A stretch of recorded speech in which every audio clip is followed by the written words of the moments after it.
देख ले जिंदा हैं उर्दू को सजाने वाले।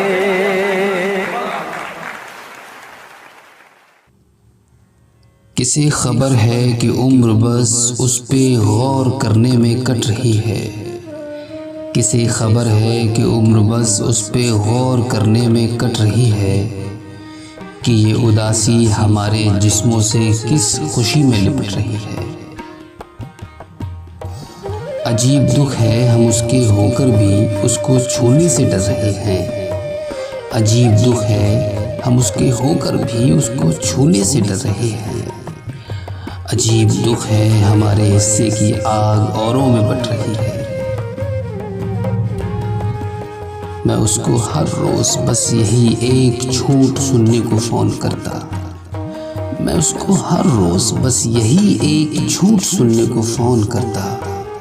सुनो यहाँ कोई मसला है, तुम्हारी आवाज़ कट रही है। मुझ ऐसे पेड़ों के सूखने और सब्ज होने से क्या किसी को, मुझ ऐसे पेड़ों के सूखने और सब्ज होने से क्या किसी को, ये बेल शायद किसी मुसीबत में है जो मुझसे लिपट रही है।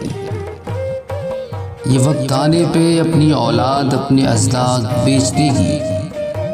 ये वक्त आने पे अपनी औलाद अपने अजदाद बेच देगी। जो फौज दुश्मन को अपना सालार गिरवी रख कर लौट रही है। सो इस ताल्लुक़ में जो गलत फहमियाँ थीं अब दूर हो रही हैं। सो इस ताल्लुक़ में जो गलत फहमियाँ थीं अब दूर हो रही हैं। रुकी हुई गाड़ियों के चलने का वक्त है, धुन छट रही है। किसे खबर है कि उम्र बस उस पे गौर करने में कट रही है कि ये उदासी हमारे जिस्मों से किस खुशी में लिपट रही है।